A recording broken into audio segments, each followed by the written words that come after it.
Hello and welcome. My name's Richard and I'm here with Amber. And today you're listening to Hurry, the movie is starting podcast. Welcome back to the podcast. So before I jump into the pregame of the new Disney Pixar film Hoppers, I just want to say this episode was previously planned to be recorded with our friends Jason and Stephanie, but unfortunately Stephanie is feeling sick at the moment, so we will definitely add her to the final prayer at the end of this episode, but it is just going to be Amber and I on this episode. However, we might get them for the post-game of this movie, so a little review action and a little breakdown of what we thought of the actual movie. So with that being said, let's jump into the pregame for the Disney movie Hoppers. But before we get into that, I know I said that already, but I'm going to say it one more time. Let me just ask you something. If humans had the ability to jump into another species' body and see the world through their eyes, would it change how we treat the planet? I mean, just think about that for a second, because I'm going to scare you a little bit with these numbers. We are currently using the equivalent of 1.6 Earth to sustain our lifestyle. 1 million species are at risk of extinction. 75% of land and 66% of oceans have been significantly altered. And nearly 90% of marine fish stocks are fully exploited. So let me ask you this, Amber. Is this just Avatar with beavers? Or is Pixar quietly making a commentary on environmental stewardship? Can it be both? I think it can be both. I think it's both. I mean, they even say so in the trailer. Our main character, Mabel, even says that it's just like Avatar. And they say it is nothing like Avatar. But it's totally like Avatar. Yeah, with animals. And quite the commentary on environmental stewardship. Yeah, and it's going to be interesting to see how they kind of juggle the kids' movie. I mean, Pixar does a really good job with juggling like kids' ideology with human ramifications or like adult ramifications. Because if you got turned into an animal, I think it would be hard for you. Like we saw in the trailer that Mabel as a beaver tries to save another beaver, but the beaver was like content with being eaten because he's like, well, I got caught. That's on me. So it seems like she's trying to disrupt the natural order of nature, and they even mentioned that at the end. Don't do that. How would you feel if you were an animal, like a hopper in this world of animals? It's interesting because she's disrupting that natural order from that food chain level, but we're always disrupting the natural order as humans. Yeah. So it's a good point. Even though we see it on that, in that funny moment on that level, I think that's maybe the spark that she realizes, wait, I can upset the natural balance here, and actually maybe change something. So then that'll make me ask you these two questions. Do you think it's about identity or about responsibility? Both, again. Both, again? Yes. I think for Mabel, it's going to be intertwined. Her responsibility as a hopper is going to become her identity. And it seems like she is going to be an environmentalist, and she looks like she's working with scientists, but they seem that they're content more so on the natural order of things, that they're just trying to, and this is just from the trailer, mind you, this is just our predictions of it, that it's they're just trying to save the environment, but in the way they know how, whereas Mabel is willing to put her own, I can't say life because she's in this, but can't you just see it somewhat turn out like Avatar, where they're going to be hunting for this chamber where her body is just prone, like as she's living as the beaver? Like I can see some kind of dark ending like that potentially happen, which obviously I think then the scientists will side with her and try and protect her from the potential enemy, because it looks like the enemy of this movie is probably going to be humanity. Right. And it's interesting because you take what scientists would do to preserve a natural order versus what a child would do. And it'll be an interesting take. It's not surprising that Disney would take this stance, because Disney is huge on their environmental and conservation efforts. They've been making big pushes and strides towards this. So this movie makes sense for them. Yeah, and if you ever want to learn more about the environmentalism of Disney, as much as I've said bad taste about Disney in the past, I do appreciate what their company does from like the stuff that you see at Epcot, whether it be like Living with the Land or even the Moana area that is now new that shows you just about like water and how important it is to our life. But just the stats in the beginning, that's from an organization website. Kind of sad to see. We, like, obviously we're in our homes, we go to work, we're busy with our lives, that it's hard to truly understand how much damage we are doing to this earth as we live on it. And then our consumerism too is, don't even get me started about that. But that's just going to be the game plan of this movie. Now I kind of want to talk about the Pixar's current form, because we talked about the theology behind this movie. Now let's talk about the actual production and Pixar and how their box score has looked, so to speak, in the past.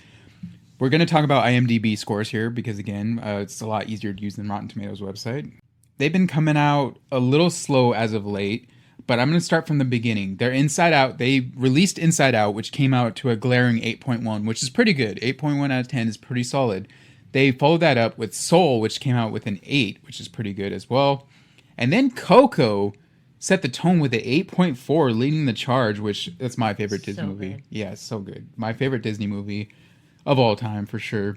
Then they came out with the sequel to Inside Out 2, which fell down to a 7.5. Still a strong movie, but honestly, Anxiety as a character is very anxiety producing in that movie, and it's just like overstimulating at some points. But I like the idea, like how they went into that movie. Inside Out, just as an amazing concept of a movie. Elemental, I haven't seen that one, but that one went all the way down to a 7. Did you see that one? I did see that one. So that one, it's hit or miss for people. It's a very cute story. It's kind of your typical, boy meets girl from the opposite side of Romeo and Juliet. Yeah, Romeo and Juliet. Fire meets water. But it has a couple little twists in there that make it more interesting. So it's good. It's not top tier, I wouldn't say, for Pixar. Okay, not top tier. And it's just from the trailers, like there was a couple of scenes and I was like, oh, that seems funny. But it wasn't something that I really wanted to go out and watch, so I skipped it. It honestly reminded me a little bit of Osmosis Jones, even though they're two different things, but just the way the main character was designed reminded me of Osmosis.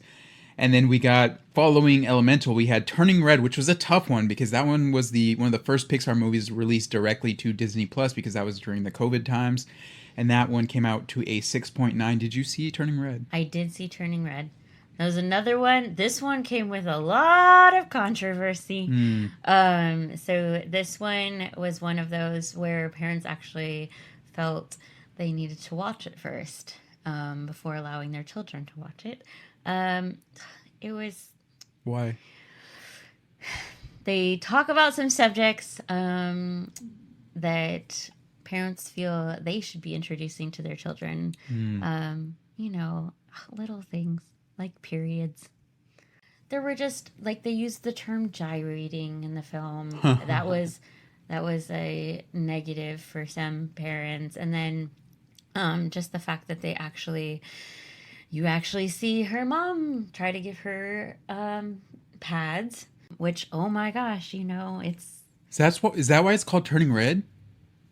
No, she turns into a red panda. Oh. But it's kind of a joke in the movie because she thinks she's getting her period. Oh. Whoa. Yeah.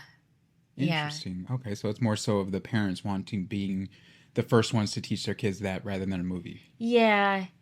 And I get it, but it's not so prominent in the film that I feel like would spark conversation from children that aren't of an age that they shouldn't already know these things. Right. And these are normal bodily functions, so... True. And then from Turning Red, the controversial Turning Red, I should say, we then had the most recent Pixar theatrical release of Elio, which went all the way down to the lowest at 6.6. So did you see that movie? I did not see Elio. Not see Elio. No. Honestly, I can't say from the trailers or anything like that I felt overly compelled to go see this film. I would still probably watch it at some point. but it's just not one that I felt overly excited about. Right. True. And that was one that I think I saw the trailer once for, and I was like, it reminded me of Luca. I didn't see Luca either, but it was just like a little boy going out and finding his own kind of path. But I don't know if that's what Luca was about. It's just another movie I didn't really have interest in. But as you can see through these numbers, Pixar's peak years were putting up MVP numbers, but recently they've fallen to a step under playoff team more than a dynasty. But I just want to get into the box office reality of Elio, because that was one of Pixar's biggest bombs. The budget was reportedly 150 to 200 million. Some places even saying over 200 million, up to 300 million, but there's no concrete number on that. I'm not sure why. I don't know why these things aren't released to everyone. But regardless of that, let's just assume that's 150 to 200 million budget. They opened to 21 million domestically, which is very bad. Ooh. And then you may be like, well, maybe globally that helped him out. Yeah, it only helped him out 14 million extra. It opened up $35 million globally, which, just for comparison, that's a tough loss. Because for comparison, the movie, have you heard of the movie Goat? I have not. You have not? So it is a movie that came out this year. It's not by Pixar. It's not by Disney. It's by a different studio. But it's about a goat that wants to play basketball. Oh, I have heard about this. It's got the same animation from K-pop Demon Hunters, right? Yeah, I believe so, okay. yeah. And Ninja Turtles Mutant Mayhem, which is like Correct. that cool, like, almost cell art animation style. But that movie had an $80 million budget, so a lot smaller budget, but their domestic opening was from about 32 to 35 million, which is a lot better than 21 for Elio. So you got, let's say 35, let's just assume 35. So you got 14 million more. And then globally, 46.6 million, because, basketball is a huge thing outside of just the United States. So that's honestly 80 million budget, 47 million opening global. That's more than half their budget. That's a good win. Whereas Luca, let's say 35 million opening on a 200 million budget, that's a loss right there. That's a bad loss. So Goat, a movie that I kind of had interest in seeing, but I was like, I'll just wait till it comes out, did a lot stronger than I thought it would. But if you think about it, it's a kids movie. It also incorporates basketball. It's either produced by or written. I don't think it's written by. It might be produced by Steph Curry, who is one of the most famous basketball players in this modern age. But now let's look at Pixar's. Amber, I'm gonna quiz you on this. Uh-oh. I have a top 7 list for Pixar box office opening weekends, and these are all domestic. So I'm gonna have you guess these 7. The top openers for Pixar? Yes, and I will give you a hint. 1, 2, 3, 4, 5, 6 of these are sequels or more than sequels. Like within that same. Okay, got it. Yes. Coco? Nope. Really? Coco did really good on its opening weekend, but it is not one of the top of all time. Okay. Toy Story 2? Toy Story 2 is not on here, but you have the first part correct. Toy Story 3? Yes, Toy Story 3 is sitting at 5th place with 110 million opening domestically in the box office. That's really good. Toy Story 4? Yes, Toy Story 4 is right above them at 121 million, which you've been hearing the grumbles of Toy Story 5 coming out. But honestly, with these numbers, why wouldn't you? Correct. Like, the story was over after Toy Story 3, then they came out with Toy Story 4, which people were like, oh, why are they doing that? Yet they made 21 million more, or 11 million, my apologies, more than Toy Story 3. So is it crazy to assume that Toy Story 5 will get around 100 to 120 million? And let's say that's a 200 million budget as well. That's a great opening week, and that's money in their pockets. So that's 2. That's the end of the Toy Story saga in the top 7. Zootopia 2? Nope. Ooh. Zootopia 2 did do good at the box office, but not as good as these movies. Okay. They're all sequels? They are all sequels except for one, but one of them on here has a sequel on here as well. And I'll give you... We mentioned it earlier. Inside Out? Yes, Inside Out is number 6 at 90 million opening, which makes... Inside Out 2. Inside Out 2 is number 2 on the list at 154 million opening domestic. Okay. So now you just need number 1, number 3, and number 7. And these are all going to be sequels or later? These are all now sequels or later, yes. Okay. Actually, these are all sequels. You got rid of the laters. Okay. I'm going to go with... I'm going to go with... Incredibles 2? Incredibles 2 is number 1 at $183 million opening domestically. Now, my theory on this one is we didn't get Incredibles 2 till I think it was like more than a decade after the original, which we didn't think we were going to get a sequel. Then we got the sequel. Unfortunately, I didn't think it was as good as the original, but it's not, yeah. But, for people that love the original, I think that we've subconsciously always wanted a sequel, so that movie came out, and I believe it was during like a holiday time as well, so that inflates those numbers. But 183 million is the number 1 movie on the list. You are now just missing 3 and 7. 7's probably going to be a tougher one for you, but I think you should easily get number 3. Cars 2? Nope. Life is a highway. That was a shot in the dark. I'll give you a hint. One of them is... I mentioned it. You mentioned it earlier in Target today. You mentioned a character earlier in Target today. With the peep, you said this looks like. Oh, Monsters University. Yes, Monsters University is 7th on the list, opening up at 82 million, which again, Monsters Inc. was a fantastic movie. We didn't think we'd ever get a sequel to that. Then we got University. I didn't hate University, but honestly, I don't think you're going to outshine Monsters Inc. I agree. And now you're just missing number 3. Oh, wow. A sequel. Mm-hmm. And it's not a 2. It's like Monsters University. It's a name that connects to the first one, but doesn't have a number in the title. Mm. Would you like a hint? Yes, please.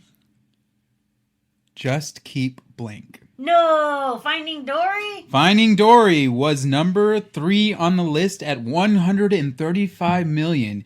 And while, again, I don't think it was as great as Finding Nemo, that rock scene with the seagull or with the seals was absolutely incredibly hilarious. And I remember to this day of like dying out laughing at that one. It might have aged a little worse because obviously the situation with Ellen DeGeneres happened after that movie came out. But regardless, it's still on the top 7 Pixar movies. Wild. I just want to say these are all these are all sequels except for Inside Out. But original Pixar films historically open lower, but typically have stronger legs throughout their entire run rather than just the opening weekend. Because you got to wait for people, like, for instance, Hoppers might be in one of those ones where people are waiting and you hear word of mouth like, oh, it was really good. So then that inspires people to go with it. And that's when you see Hoppers leading in the box office week after week rather than, I'm pretty sure they're going to open up leading too. But I feel like traditionally with children's movies too, you have a lot of parents that will see it before they take their children. Yes. And then to compare that, so we just talked about Disney. We talked a little bit about a independent that released GOAT. Let's talk about Universal. Let's talk about Super Mario. Because Hoppers is coming out this week, and Super Mario Galaxy comes out at the end of this month, at the start of next month. And I want to let you know how that movie did, because it blew my mind. So we're talking about high budgets. Their budget was $100 million, which is pretty high. It's not as high as the 150 to 200 as Pixar rotates with around the time. Super Mario's movie opened up 146 million domestically, 377 million worldwide. Oh my gosh. And at first I was like, wow, it almost opened up more worldwide than... Well, it did open up more worldwide than domestically, and I was like, that's crazy. But if you think about it, Mario wasn't invented in USA. Correct. Mario was invented in Japan. But that is correct.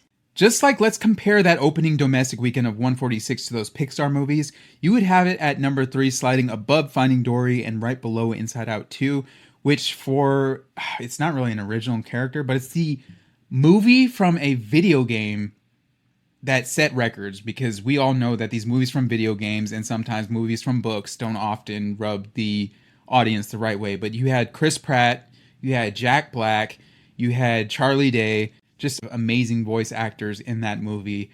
And while people were complaining about Chris Pratt at first, when he was just, it's me, Mario. And everyone's like, oh, that's just Chris Pratt saying it's me, Mario. Obviously, the numbers don't lie, as that movie destroyed. It was massive, but it was also a nostalgic IP bomb. We were talking about this a little yesterday psychologically, that not only is Mario like a character that our young kids know this day and age, whether it be from new video games that they're constantly releasing or Nintendo Land opening up at Epic, it provides a nostalgia factor for the older adults, the older parents, the older people, because Mario came out like, when did Mario come out? Like in the 70s? Hold on, quick Google search. When did Mario? I thought it was.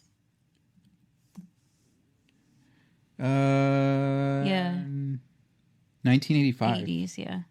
Wow, that's not as old as I thought. So yeah, it just clearly has that momentum going into it. And again, that would rate it 3 on the all-time Pixar list if it was Pixar. So that's a big win for Universal. And that was a huge win, like you mentioned yesterday, of them obtaining the rights to Mario. Oh, yeah. Because that theme park at Epic, that's probably one of the cooler... I mean, they're honestly, all the lands in that park are pretty cool. If you haven't been there, I'd for sure highly recommend checking it out. You might want to maybe wait a little bit because the wait times aren't that great right now, and they're still kind of working out the kinks. But, you know, it's a pretty cool place to visit, and I can't wait till they add more rides there. So... the big question I'm going to ask you, Amber, can an original animated film like Hoppers compete with the sequel giants? I think so. This one in particular, we're coming off the back of Zootopia, right? Mm-hmm. Which was very strong for Disney. And I think that their advertisement for this has been particularly good. I think it is very funny. And then it looks like it has some strong characters. But we'll see. Okay. And it's tough because when you have like an original movie that just ignites parents and their children and just kids alike, it is very much easier, in my opinion, unless there's like a dramatic change in like the studio or something crazy happening behind the scenes, where the parents will be like, oh, we love Toy Story 2, let's go watch Toy Story 3. We love Toy Story 4, let's go watch Toy Story 5. That one might be a little different because it's been like such a long wait between Toy Story 4 and Toy Story 5. But with movies like Hoppers, it's going to be an interesting one because, you know, it adds those environmental elements. But before we get fully into this, that's going to lead us to our next segment. Over Under. Now, you know the over-under. I said it IMDb line, and we try and guess if it's going to go over or under. On the young season, I'm currently humbly sitting at 4-0. Pretty good, pretty good. I'm sorry. Okay. You're at 0-2 right now. Wow. But it's okay. It's okay. Because this movie, it currently sits at a 7.6 on IMDb because it had an early release. So it has 1,100 reviews already, and it's at a 7.6. I'll make this a little easier for you. This also might make things a little harder for me. No, probably not, but... wow. I'm just kidding. I'm going to set the line at 7.5. So it currently sits at 7.6. Now, the reason I'm moving the line here is because Pixar, as we've seen from the past, Pixar originally sits between 7 and 8. There are outliers like Elio, which is a 6.6, which this is easily going to go over that. I'm confident in saying that this is easily going to go over Elio. And there's outliers on the other end of the spectrum where you have Coco as an 8.4. I honestly don't see it going as that because that ties together like the Hispanic community. It also ties together like humanity, and this movie looks more about environmentalism, which yes, it is important to humanity, but the concepts are completely different. So the trend is setting on the lower end for a original release, and again with that environmental theme, it unfortunately is probably going to bring in politics into it, and that's going to typically divide audience members. So I'm going to set the line at 7.5. Are you saying over or under 7.5? I'm going to go under. Under 7.5? On this one, yes. Why? Because of the trend for Pixar. Mm-hmm. Because we're only talking about opening weekend, right? This is, yes, technically opening because I try and look at it like the weekend after, or Okay. the week after, so yeah. I think that, like you said, Disney kind of likes to push some political topics, and I think you are going to have plenty of people divided on that, whether they'll let their kids even watch it because it is pushing what they may view as an agenda. I think that some people test the waters on it to see if they want to take their families. I think that some people will wait for it to come out on Disney Plus because honestly, that is the way these days that a lot of films go. But yeah, I think I'm going to go under on this one. Under. So the contrarian Amber continues to be contrarian because I get what you're saying. Sorry. No, hey, you're fine. You do what you got to do, boo-boo. Yeah, I'm wrong every time. Okay. No, but you know what? One of these days you're going to get it like completely right, which this is a good movie to be contrarian on because while, yes, I'm taking everything into that you're saying into consideration, just from the trailer alone, just from the animation style, just from the important, deep undertone of what the story actually is going to be about, I think it's one of those movies that just has a cute, cuddly character at the center of it, even though it's not technically a real creature. But it's going to be answering those questions of like, hey, do all animals understand each other? It's going to ask like cute little kids questions that we have as adults, and it's going to like inspire that. I do believe that there will be people divided on the environmental factor of it, but I think that Pixar is going to tie it together well to bring everyone, well, mostly everyone in agreement on that. So I'm going easy over on this one. Easy over. I'm thinking it's going to be about 7-7, 7-8 at the end of the day. But hey, one of us is going to win today and one of us is going to lose. So we'll see what happens there. And this is a new part of this segment called the box score, which is going to be, I'm trying to get more into box office numbers because you know me, I like a little good stat now and then. And just seeing what movies open up as, like Scream opened up at 69 million, which was absolutely crazy to me, if I'm not mistaken. I think that was globally, though, so not domestically. So still pretty good for a horror movie, and that is the 7th movie of the franchise, so take that what it will. But the movie itself was not, in my opinion, worth that amount of money. But again, I'm not the one creating these movies. I'm just the one talking about them.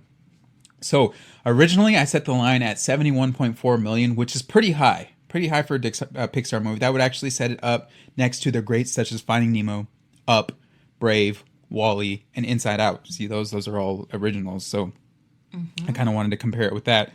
However, based on the most two recent Elio and Turning Red, we are clearly on a downtrend here.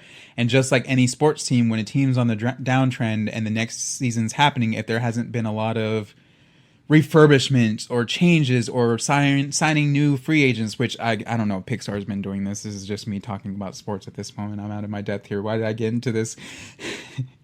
The changes could be made, and honestly, just the trailer alone makes this look like it's going to be a good movie for me. But based on the current trends of Pixar going in the red, quote, so to speak, I have moved that line down a little bit to a 58.5 million domestic opening. Amber, are you saying over or under that?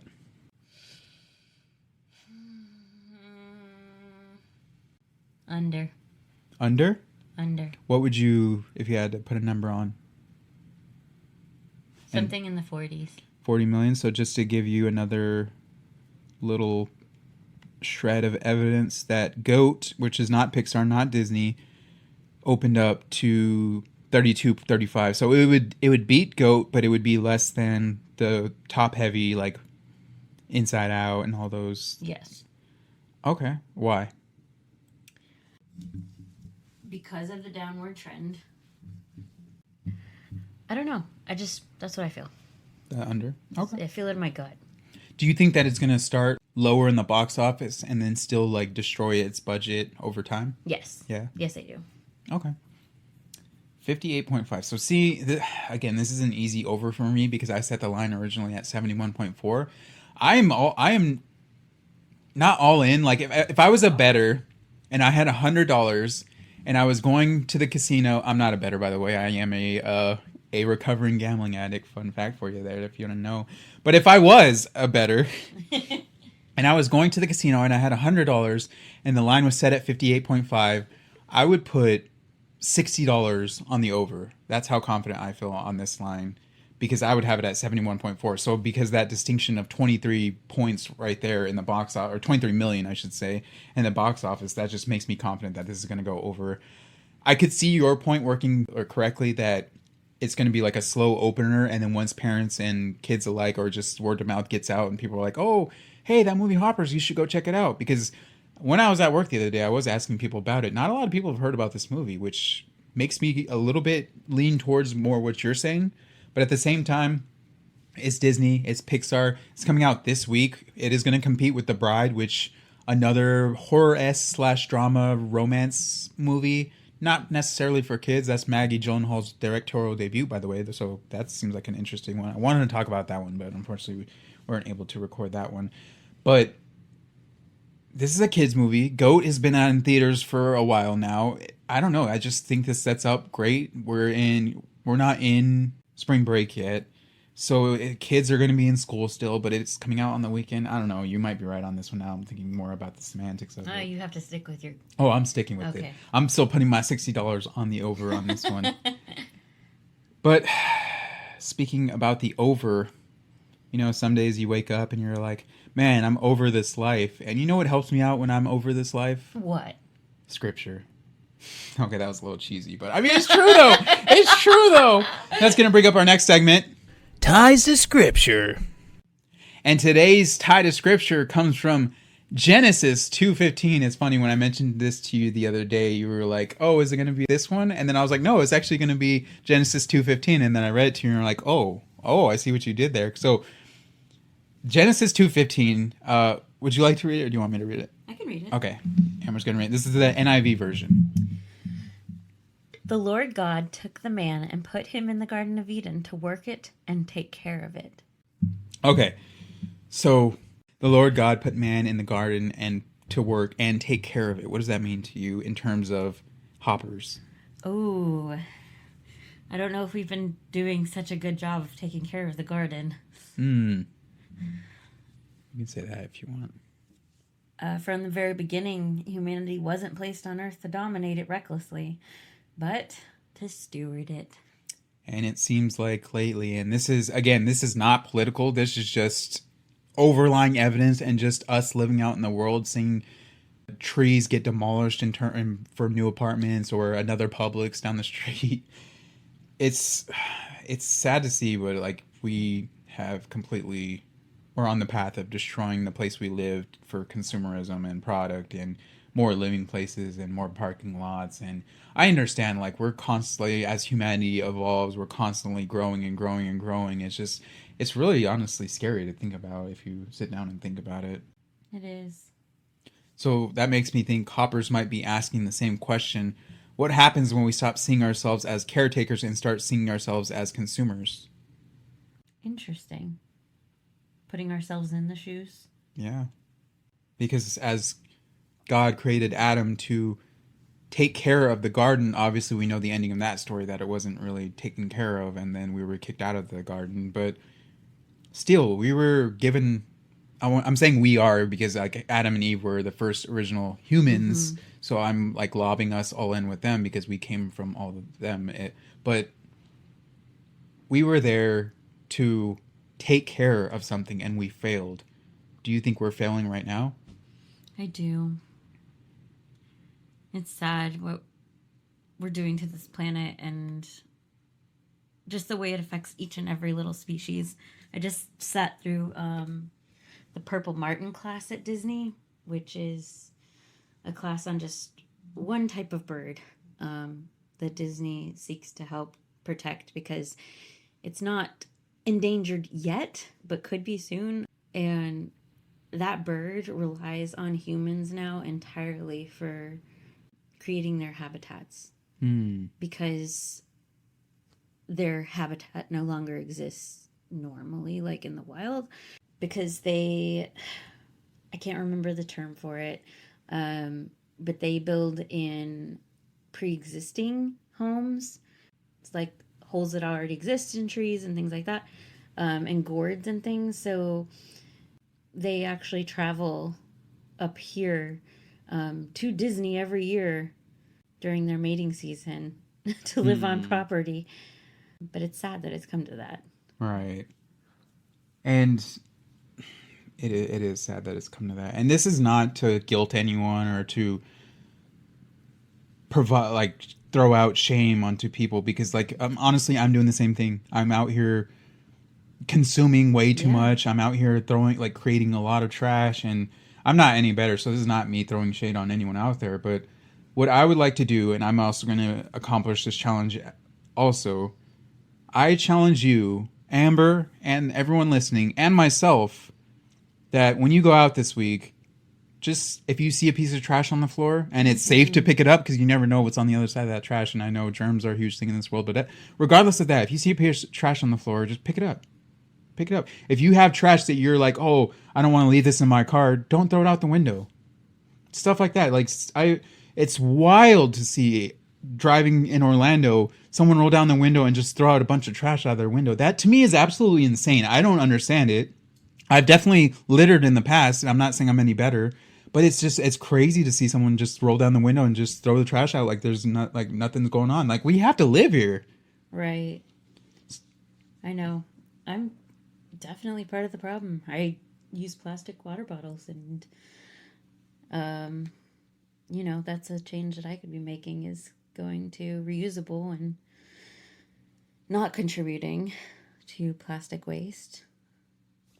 So that's again just a challenge, and it's just more so to just get us in the awareness of what we're doing to this world. Because obviously and this is just coming from the Christianity mindset, this world is just temporary and everything we have here we can't take us with us anyway. So that's what's been helping me on consumerism, not with food. I still purchase a lot of food because that's my biggest weakness in this world is good food. But one thing that just helped me to stop consuming so much in terms of just buying unnecessary things is just the fact that when we die, we don't take any of the stuff with us. So we're just on a temporary plane until we get to our eternal home, if that is the place where we achieve.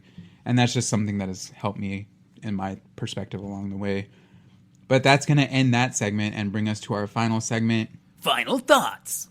So Amber, what are your final thoughts on this movie? I'm excited for it. I mean, when it all comes down to it, cute and cuddly animals, making funny jokes, that bear biting that beaver in the trailer, and then them acting like it's completely natural because it is completely natural for them. Yeah. They had me hooked on that part. So I'm excited. I think it's going to be a good movie. I think that Disney does a good job of their underlying messages not being overly, politically in your face the whole movie. So I think that it's going to be a fun, entertaining, and interesting film with that heartwarming underlying message. Yeah, and I agree. I think it's going to be a solid movie. Again, just from the trailer, I was invested in every second of that trailer, which isn't the easiest thing to do this day and age. I feel like it gave us a little bit of what we wanted to taste in what the movie's going to be about, but I feel like it didn't show us any of the conflict. Obviously, it showed us a little of the conflict between the bear and the beaver, but I think there's going to be a bigger undertone conflict than that, and it didn't show us that, so I'm excited to see what is the actual antagonist in this movie, which I'm pretty sure is going to be humanity. But I want to ask you, what is your hot take for this movie? If you can provide one take from this movie that is not just blatantly obvious from the trailer, what would you say it is? What do you mean? So here, I'll give you an example. I'll go first.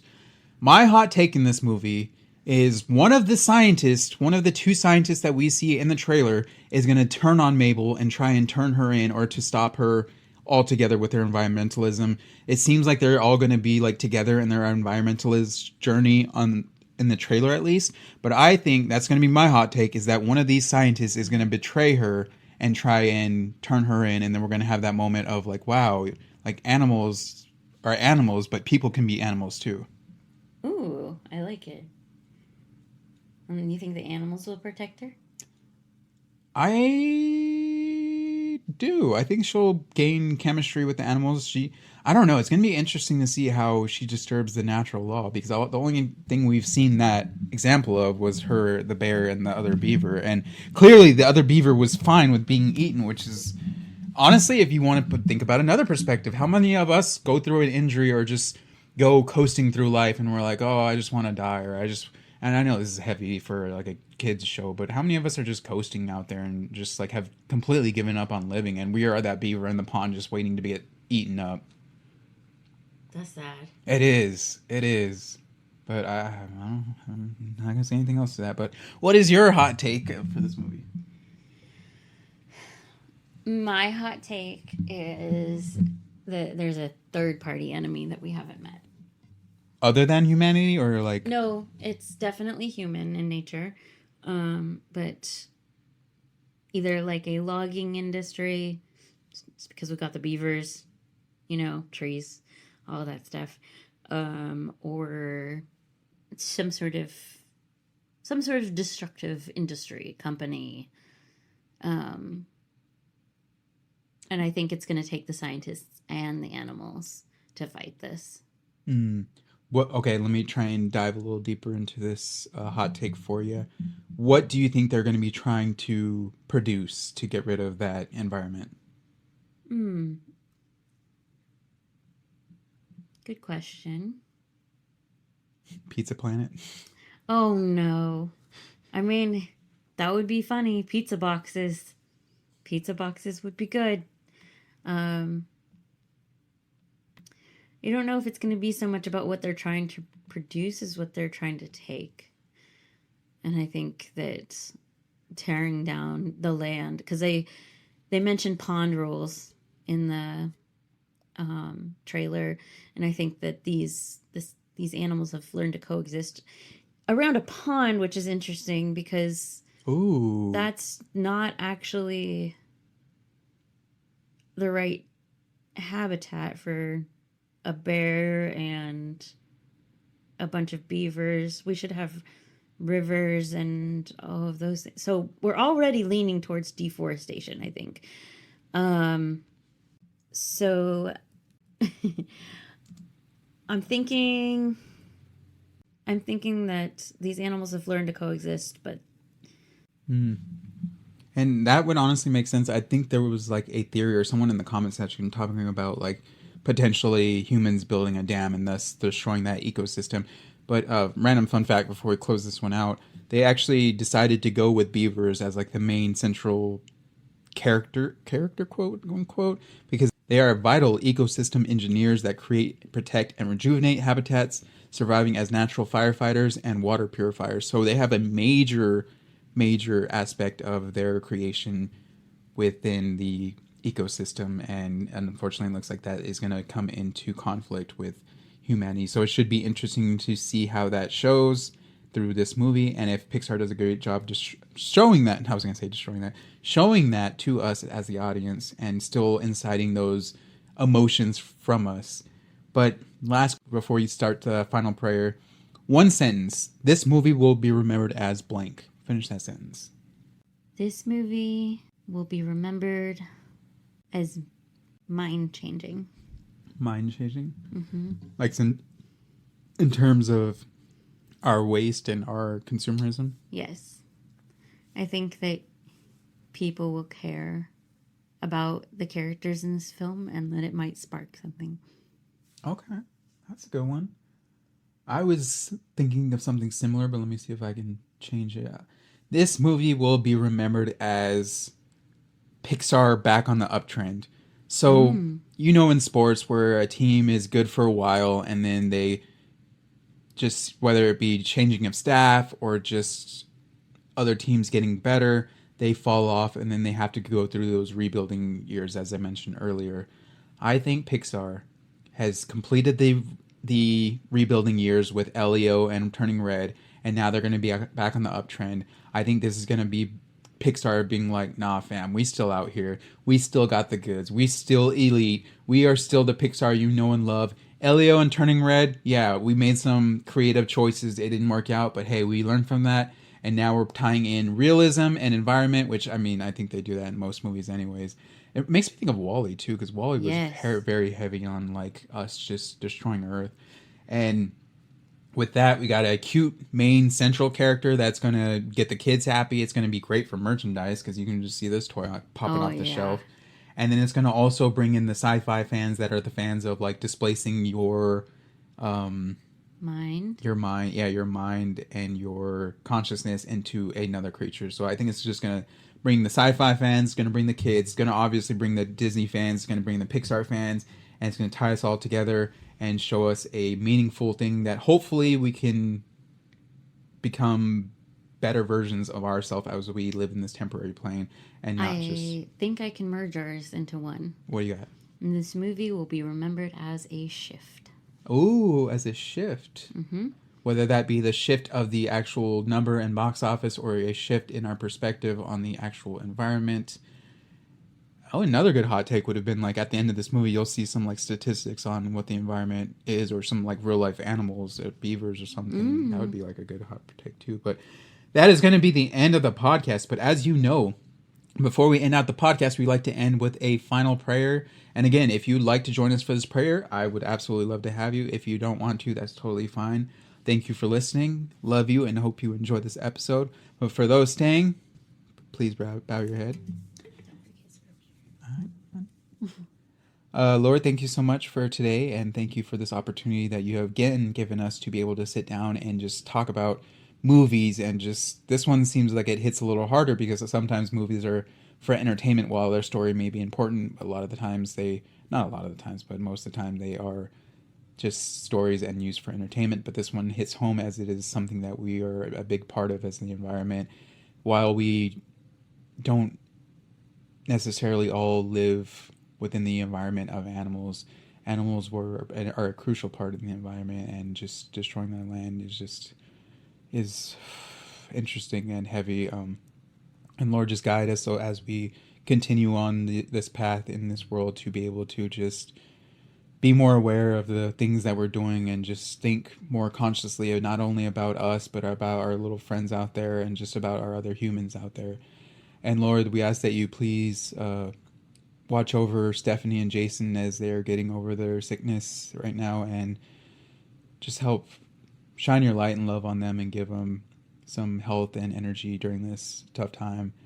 And Lord, you also tell us in Genesis 2:15 that you created Adam to be able to mend and take care of the garden. And I hope that you can also help us to remember that we are here to take care of our garden. And it's easy for us to forget as we get stuck in this busy thing we called life. But please remind us as we go through this era in our life. And Lord, for anyone that's struggling out there, for maybe anyone that's just been displaced because of the environment, or someone that's just going through a tough time, or maybe someone that just had gone through a natural disaster, Lord, that you just shine your light, love, and grace onto them so that they may feel your love and know that they are still loved or still completely given grace by you, Lord.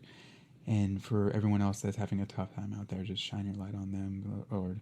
I know you teach us to love people, but we can't love people as much as you do. So for those times where we're going through a tough time and trying to get over our anger or a pain that someone else has caused us, please remind us to love them as they are our neighbor, and to love them sometimes more than ourselves, as that can be really hard, as I know I was in that moment for a while where I didn't even know how to love myself. So for people that don't know how to love themselves, Lord, please remind them and just show them they are worthy and they're beautifully and wonderfully crafted.